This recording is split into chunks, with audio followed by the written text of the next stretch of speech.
दिल्ली में हुई नीति आयोग की बैठक में शामिल हुए सीएम धामी। उत्तराखंड के लिए आर्थिक योजनाओं की मांग। बैठक में हिमालय राज्यों में सीएम धामी के कार्य की हुई चर्चा।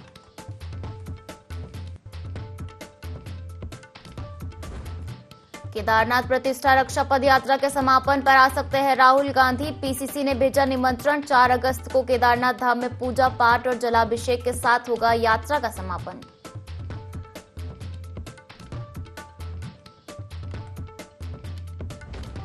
देहरादून समेत 6 जिलों में आज भी खूब बरसेंगे मेघा। भारी बारिश का येलो अलर्ट जारी। प्रशासन को अलर्ट रहने के निर्देश।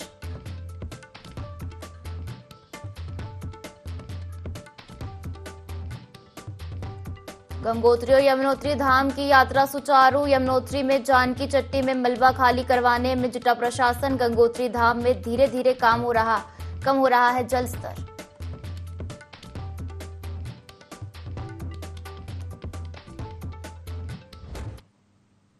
नमस्कार, वो स्वागत है आपका देवभूमि लाइव देख रहे हैं आप और मैं हूं आपके साथ पायल। बुलेटिन की शुरुआत करेंगे देहरादून से आ रही बड़ी खबर के साथ, जहां दिल्ली में नीति आयोग की बैठक हुई है। आपको बता दें, बैठक में मुख्यमंत्री पुष्कर सिंह धामी शामिल हुए। सीएम धामी ने उत्तराखंड के लिए कई आर्थिक योजनाओं की मांग की है। आपको बता दें कि बैठक में हिमालय राज्यों में सीएम धामी के कार्य की चर्चा हुई। उत्तराखंड के परिप्रेक्ष्य में सीएम धामी की मांगों को सर्वोपरि माना गया है। तो देखिए, कल दिल्ली में नीति आयोग की बैठक हुई थी और बैठक में मुख्यमंत्री पुष्कर सिंह धामी शामिल हुए थे। चलिए ज्यादा जानकारी के साथ संवाददाता विनय सूद हमारे साथ लाइव जुड़ गए हैं। विनय, दिल्ली में कल नीति आयोग की बैठक हुई और बैठक में सीएम धामी भी शामिल हुए थे। किन किन मांगों को रखा गया है सरकार के समक्ष? जी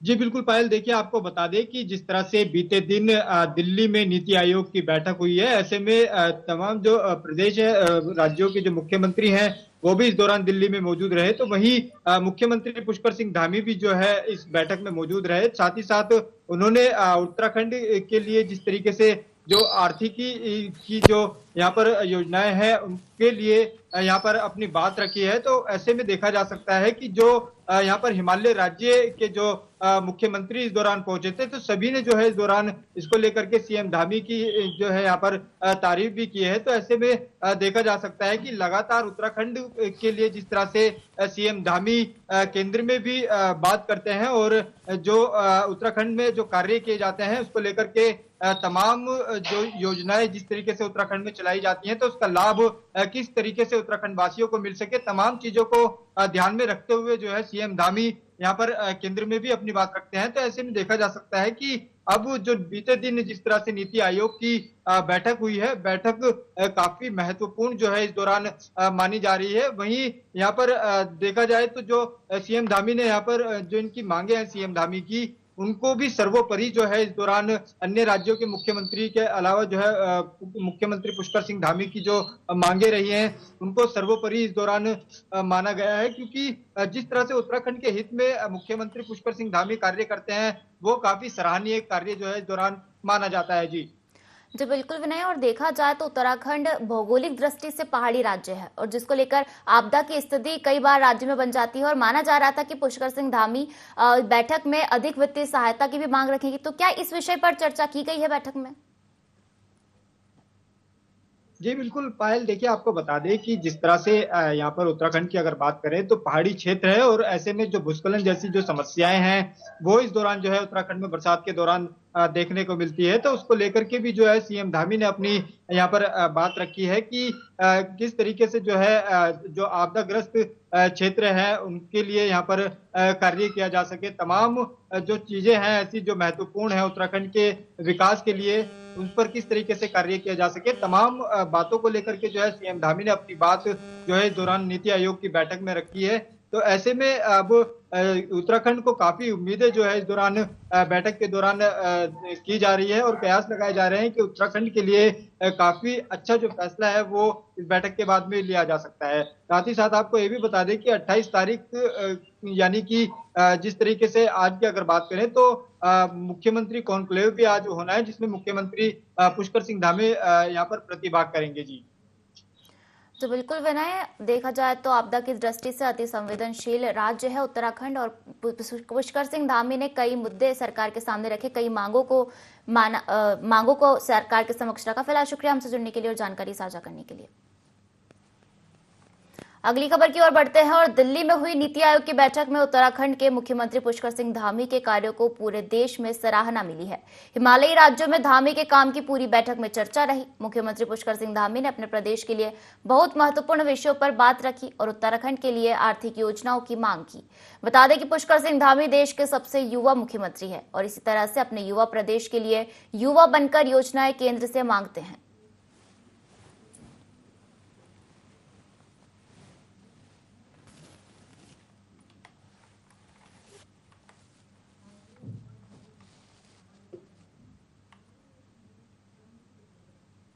देश की वित्त मंत्री निर्मला सीतारमण की ओर से वित्त वर्ष 2024-25 के लिए आम बजट पेश किया गया है। बजट को लेकर भाजपा देश भर में बजट पर चर्चा कार्यक्रम कर रही है। इसी को लेकर कांग्रेस भाजपा पर निशाना साध रही है। कांग्रेस के प्रदेश महामंत्री नवीन जोशी ने कहा कि गठबंधन सरकार का जो बजट आया है वह निराशाजनक है। उत्तराखंड की जनता ने जो उम्मीद की थी कि आपदा को लेकर बजट आएगा या युवाओं के लिए कुछ बजट आएगा, वैसा बजट में कुछ भी देखने को नहीं मिला। सरकार बस 2047 का सपना देख रही है। नवीन जोशी ने कहा कि अब भाजपा अपने मंत्रियों को अलग अलग प्रदेशों में भेज रही है क्योंकि विपक्षी दल इसका विरोध कर रहे हैं।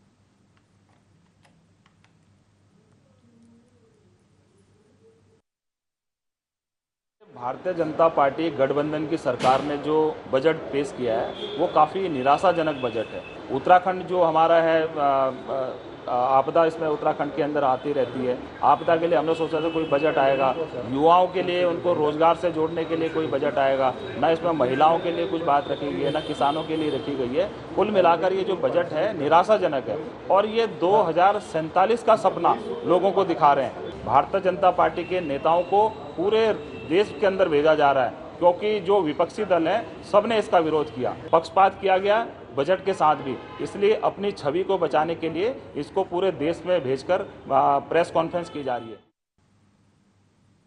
उत्तराखंड भाजपा प्रदेश प्रभारी दुष्यंत गौतम हल्द्वानी पहुंचे, जहां मोदी सरकार के तीसरे कार्यकाल के बजट की सराहना करते हुए उन्होंने कहा कि केंद्र की मोदी सरकार ने अपना 15 बजट पेश किया है जो उत्तराखंड के साथ साथ पूरे देश के लिए ऐतिहासिक है। उन्होंने कहा कि इस बजट में गरीब से लेकर अमीर और किसान से लेकर मजदूर तक का ख्याल रखा गया है। उन्होंने कहा कि कांग्रेस के लोग भ्रष्टाचार के मामले में जेल जा रहे हैं। राहुल गांधी और सोनिया गांधी इन दिनों भ्रष्टाचार के मामले में जमानत पर है। कांग्रेस के लोग झूठ बोलने की राजनीति कर रहे हैं।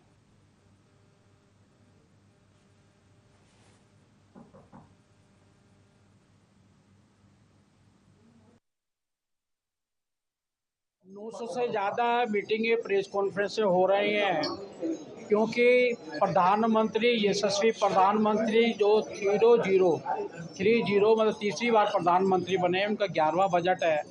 इस बजट के द्वारा जो उनकी थीम है यही है कि हम आत्मनिर्भर भारत, मजबूत भारत, विकसित भारत 2047 का तीसरी मजबूत अर्थव्यवस्था में खड़े हुए भारत के लिए ये बजट पेश किया गया है। ये बजट गरीबों के लिए, किसानों के लिए, मजदूरों के लिए, दलितों के लिए, पिछड़ों के लिए, सभी के किस प्रकार उनके घर में उजाला किया जाए। आपने देखा होगा पिछले बजट में हमने 18,000 गांव लिए थे जिनमें लाइट नहीं थी, लाइट पहुँचाने का काम किया। जिन घरों में नल नहीं थे, नल में जल पहुँचाने का काम किया। पर्यावरण की दृष्टि से किस प्रकार से संतुलित किया जाए उसके लिए बजट रखा गया है। टिहरी जिले के घनसाली विकासखंड की बूढ़ा केदार घाटी में भारी बारिश क्षेत्र में ऐसे कहर बनकर टूटी कि इस पूरे क्षेत्र में चारों ओर तबाही का मंजर दिखाई दे रहा है। तोली गांव में आए भारी भूस्खलन से मां बेटी मलबे में जिंदा दफन हो गए। तीनगढ़ गांव के ऊपर के खेत खलियान ताश के पत्तों की भांति बिखरे हुए हैं। भूस्खलन की इसे चपेट में आए इस गांव के 15 आवासीय मकान मलबे में तब्दील हो गए। भारी मलबे ने तीनगढ़ गांव का नक्शा व भूगोल खंडर में तब्दील करके रख दिया है। प्रशासन ने पूरे गांव को खाली कराकर शिफ्ट कर दिया है। जिला प्रशासन, स्थानीय प्रशासन, एसडीआरएफ, एनडीआरएफ क्षति का आकलन कराने व राहत बचाव कार्य में जुटा हुआ है।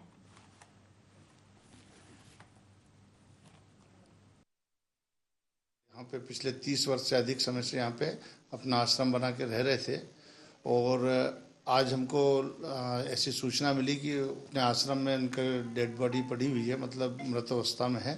तो आके हम लोगों ने इसको देखा है और इसमें हमें ऐसा लगा कि उनका किसी को इन्होंने रखा था तो शायद वो है। बाकी सभी एंगल पे कर रहे हैं और किसी ने इनकी हत्या की है और उसके सभी एंगल पे करके अति शीघ्र इसमें आरोपी की हम गिरफ्तारी भी करेंगे।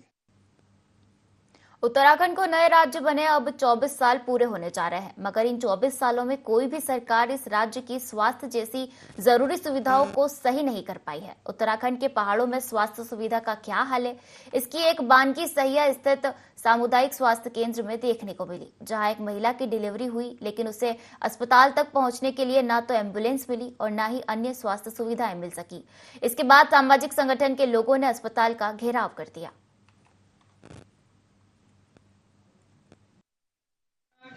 ऐसे चले जाओ आप, एम्बुलेंस वगैरह कुछ नहीं है कि क्या बोलते हैं, ऐसे चले जाओ। ऊपर से बारिश लगी हुई है, ऐसे चलेगी पैदल से, ऊपर से लिफ्ट मांग के गए जी नीचे, जज बंदी पे नीचे, तब तक बच्चा एक्सपायर हो गया था।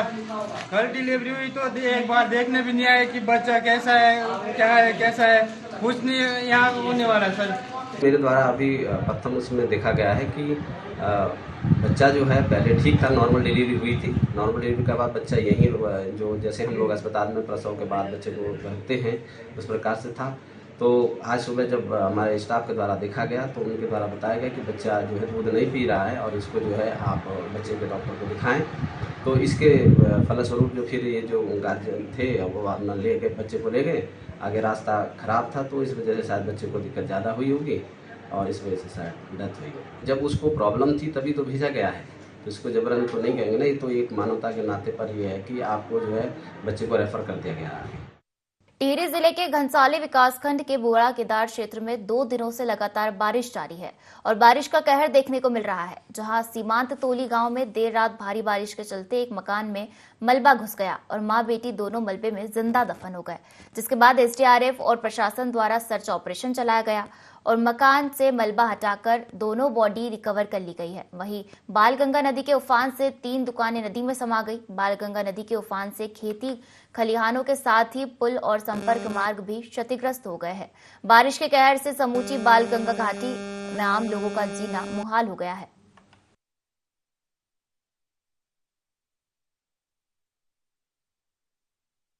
गांव में एक परिवार जो है उनका पक्का मकान था, उसके पीछे की जो वो है वॉल थी, जो स्लोप था, वहाँ से मलबा बह करके वो घर के अंदर घुस गया पीछे की दीवार तोड़ते हुए, जिसमें कि जो 2 लोग थे वो दब गए हैं। अन्य जो लोग थे उनमें से एक को जो परिवार के सदस्य थे उनको जो चोट आई है उनका प्राथमिक उपचार कर दिया गया है और अन्य 2 लोग सुरक्षित हैं। इसके अलावा जो 2 लोग हैं जो दबे थे उनकी बॉडी रिकवर कर ली गई। चलिए अगली खबर का रुख करेंगे और बात करेंगे कांग्रेस के द्वारा चलाई जा रही केदारनाथ प्रतिष्ठा रक्षा यात्रा को लेकर भाजपा लगातार हमलावर है, जिसको लेकर प्रदेश कांग्रेस मुख्यालय में प्रदेश उपाध्यक्ष धैर्येंद्र प्रताप ने प्रेस वार्ता की, जिसमें उन्होंने भाजपा पर कांग्रेस की यात्रा को लेकर भ्रामक प्रचार प्रसार करने का आरोप लगाया। इसके साथ ही उन्होंने केदारनाथ में सोना चोरी होने का आरोप लगाते हुए प्रधानमंत्री नरेंद्र मोदी से उच्च स्तरीय जांच की मांग की। वहीं दिल्ली में बनने जा रहे केदारनाथ मंदिर को उत्तराखंड स्थित केदारनाथ धाम की पवित्रता भंग करने का आरोप लगाते हुए सीएम धामी से माफी की मांग की। उन्होंने बताया कि 4 अगस्त को इस यात्रा का हिस्सा लोकसभा नेता प्रतिपक्ष राहुल गांधी बन सकते हैं, जिसको लेकर प्रस्ताव ऑल इंडिया कांग्रेस कमेटी को भेज दिया गया है।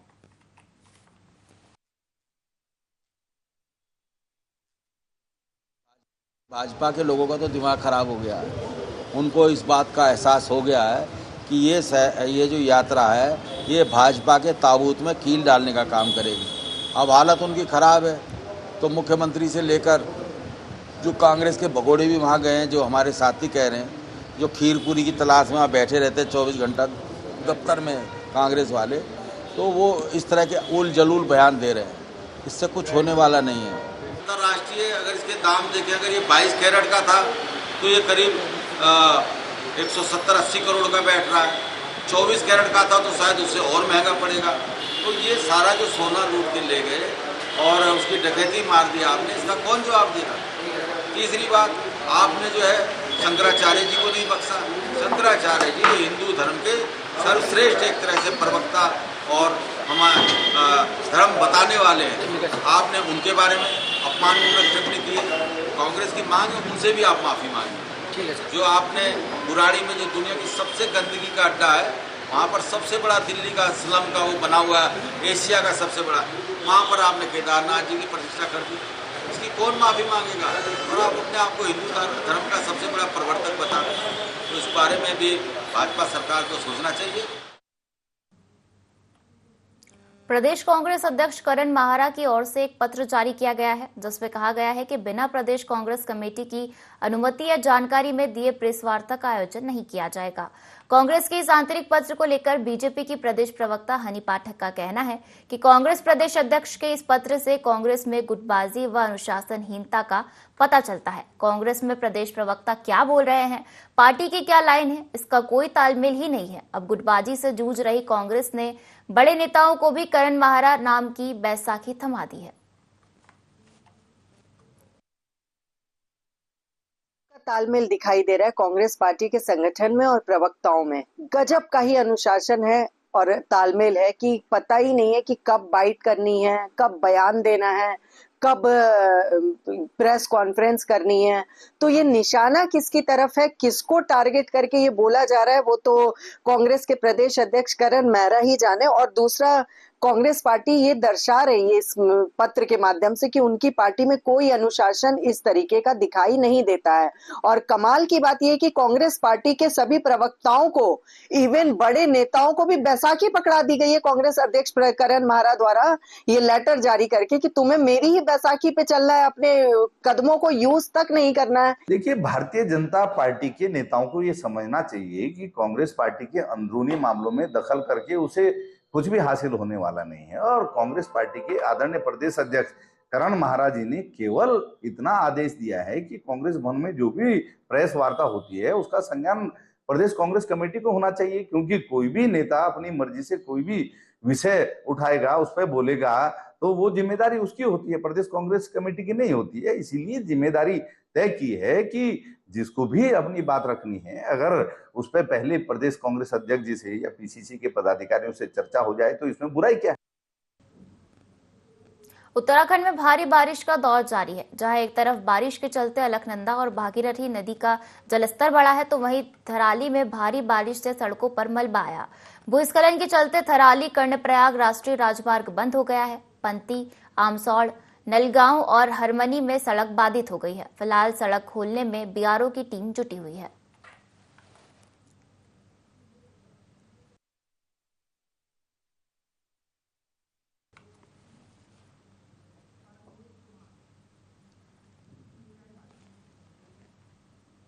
जुलाई से देवभूमि उत्तराखंड में शुरू हुई कांवड़ यात्रा के लिए पुलिस प्रशासन ने पूरा ट्रैफिक प्लान बना रखा है, जिसके तहत शहरी क्षेत्रों में कांवड़ियों के वाहनों को आवागमन करने की इजाजत नहीं है। इसको लेकर देहरादून के एसपी सिटी प्रमोद कुमार ने कहा कि किसी भी कांवड़ वाहन को नगर क्षेत्र में आने की अनुमति नहीं है, चाहे वो सहारनपुर, हरिद्वार या मसूरी की तरफ से आ रहा हो। साथ ही उन्होंने कहा कि किसी भी कांवड़ वाहन को आशा रोड़ी या विकासनगर की तरफ से हरिद्वार के लिए जाना है तो वे आईएसबीटी से रिस्पना पुल होते हुए जाएंगे, और अगर कोई हरिद्वार या ऋषिकेश से विकासनगर जाना है तो वो भी इसी तरह रिस्पना पुल से आईएसबीटी और शिमला बाईपास रोड के रास्ते से जाएंगे, लेकिन उन्हें मसूरी मार्ग का उपयोग करने की अनुमति नहीं है।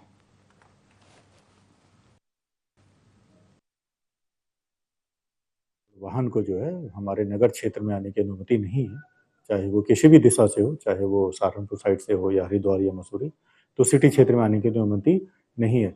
जो भी कांवड़िया तो आशा रोड़ी की साइड से आएंगे या विकासनगर साइड से आ गए और जिनको कि हरिद्वार की तरफ को जाना है, तो सीधी सी बात है उनका जो रूट है वो क्या कहते हैं शिमला बाईपास और उसके बाद फिर आईएसबीटी और फिर कारगी चौक रिस्पना होते हुए जो है वो ऋषिकेश की ओर प्रस्थान करेंगे। इसी प्रकार से जो कोई कांवड़ अगर ऋषिकेश या हरिद्वार से वापस आएगी और जिसको अगर विकासनगर से साइड को जाना है तो वो भी वाया रिस्पना और कारगी चौक और फिर आईएसबीटी शिमला बाईपास होते हुए जो है नया गांव होते हुए वो रूट पकड़ेंगे। कदापि जो है किसी भी कांवड़ यात्री को या कांवड़ वाहन को जो है नगर क्षेत्र में और फिर नगर क्षेत्र से होते हुए कुठाल गेट और ये मसूरी की साइड आने की इजाजत नहीं है।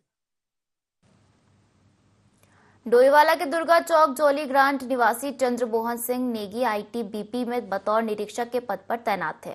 25 जुलाई को पेट्रोलिंग के दौरान हिमाचल प्रदेश में साथियों के लिए वैकल्पिक ब्रिज बनाते हुए नाला क्रॉस करते समय पानी के तेज बहाव में बह गए। आईटीबीपी के अग्रिम चौकी में पुलिसकर्मियों ने उन्हें जब बचाया, लेकिन अस्पताल उपचार के दौरान उनकी मृत्यु हो गई। उनके पार्थिव शरीर को अंतिम विदाई दी गई। श्रद्धांजलि कार्यक्रम में सैनिक कल्याण मंत्री गणेश जोशी व आईजी संजय गुजियाल भी पहुंचे।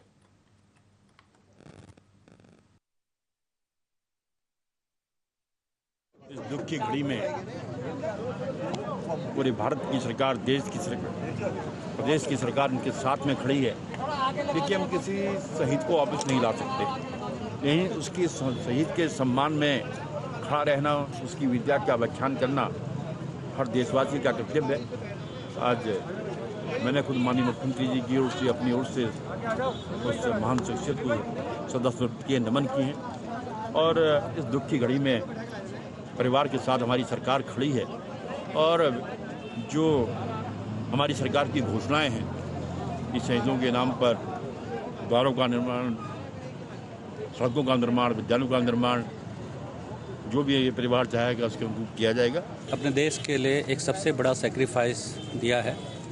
आईटीबीपी हिमवीर परिवार उनके शहादत को नमन करता है। और हिमाचल में भारत ओपी के पास में एलएसी से लगभग 5 किलोमीटर के डिस्टेंस पे एक विशेष सूचना पे एक शॉर्ट रेंज पेट्रोलिंग के लिए ये एसआरपी में जा रहे थे। तो उस दौरान अपने साथियों के लिए एक जगह पानी बहुत बढ़ गया था, तो ब्रिज बनाया जा रहा था, टेम्परेरी ब्रिज। उस पे सबसे आगे बढ़कर आप अपने साथियों को क्रॉस कराने के लिए बनाते समय ये घटना घटी है। 20 जुलाई को हल्द्वानी के अंदर धारदार हथियार से हमला करने वाले एसओजी और स्थानीय पुलिस ने 2 मुख्य आरोपियों को गिरफ्तार किया, जिसका खुलासा पुलिस अधीक्षक प्रहलाद नारायण मीणा ने करते हुए बताया कि 20 जुलाई को नुमाइश के अंदर पार्किंग को लेकर पार्किंग ठेकेदार और गांधी आश्रम में रहने वाले अजीत सिंह बगड़वाल के साथ कुछ कहासुनी हो गई थी, जिसके बाद दोनों पक्षों में जमकर हाथापाई हुई। वहीं एक व्यक्ति के धारदार हथियार से दूसरे पर हमला कर फरार हो गए। फिलहाल पुलिस ने आरोपी को गिरफ्तार कर लिया है।